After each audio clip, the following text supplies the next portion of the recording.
लक्ष्मण हाके यांच्या उपोषणाला आठवडा उलटून गेलाय, पण अद्याप सुद्धा त्यांच्या आंदोलनावर तोडगा निघालेला नाही। उपोषणाचा एक दिवस वाढत चाललाय, त्यामुळे उपोषण लवकर सुटण्याची चिन्ह काही दिसत नाहीत। पण राज्यातील प्रमुख नेत्यांनी या आंदोलनाकडे जाणं का टाळलं, यावरून राजकीय वर्तुळात चर्चा सुरू झाली आहे।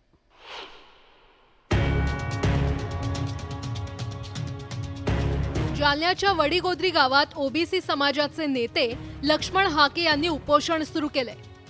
ओबीसींच्या आरक्षणाला धक्का लागणार नाही याचं राज्य सरकारनं लेखी आश्वासन द्यावं, अशी हाकेंची मागणी आहे। अंतरवाली सराटीच्या वेशीवर असलेल्या गावात हाकेंनी हे उपोषण आंदोलन सुरू केलंय। त्याला मनोज जरांगेंच्या मराठा आंदोलनाची किनार आहे। मनोज जरांगेंनी ओबीसीतून मराठा समाजाला आरक्षणाची मागणी लावून धरली आहे। तसंच सगळे सोयरे अध्यादेशाची अंमलबजावणी करण्यासाठी सरकारला महिन्याभराची मुदत दिली आहे।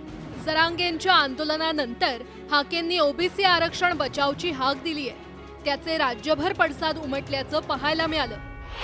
दरम्यान सरकारकडून मंत्री अतुल सावे आणि धनंजय मुंडे यांनी हाकेंची भेट घेतली। तसंच माजी मंत्री भागवत कराड, संदीपान भुमरे आणि पंकजा मुंडे यांनी देखील हाकेंची भेट घेतली। गुरुवारी विधानसभेतील विरोधी पक्षनेते विजय वडेट्टीवारांनी हाकेंची भेट घेत मुख्यमंत्र्यांशी फोनवरून संपर्क साधला। त्यांनी हाकेंच्या मागण्यांकडे मुख्यमंत्र्यांचं लक्ष वेधलं। आता तुमचे मंत्री म्हणाले की आम्ही काही सुप्रीम कोर्टात टिकणार नाही, असं गिरीश महाजनजी म्हणाले सगळे सोयरेचा। त्यामुळे तो सगळे सोयरेचा आपल्या शिष्टमंडळ मी पाठवतो, मग ते चर्चा करते। कधी पाठवताय? उद्याला पाठवताय ना? ठीक आहे। लोकसभा निवडणुकीत मनोज जरांगेंच्या आंदोलनाचा फटका सत्ताधारी महायुतीला बसलाय।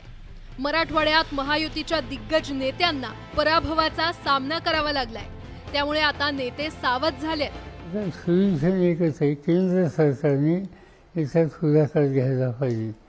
काही ठिकाणी कायद्यात बदल करावा लागेल, काही ठिकाणी केंद्र सरकारचं आणि राज्य सरकारचं धोरण याच्यात बदल करावा लागेल।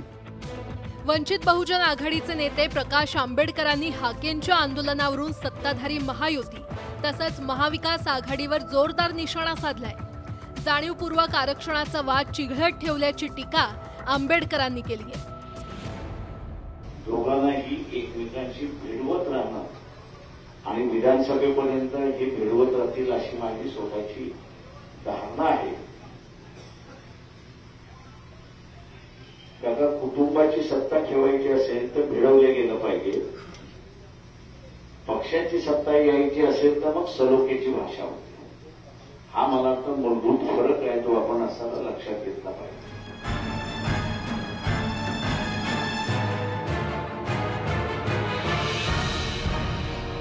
पोलिसांच्या लाठीचार्ज नंतर शरद पवारांपासून ते राज ठाकरेंपर्यंत सर्वांनीच अंतरवाली सराटीत जाऊन जरांगेंची भेट घेतली होती।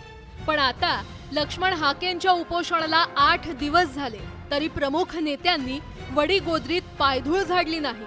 त्यामुळे राजकीय चर्चेला तोंड फुटलंय। Bureau report, news 18 Lokmat.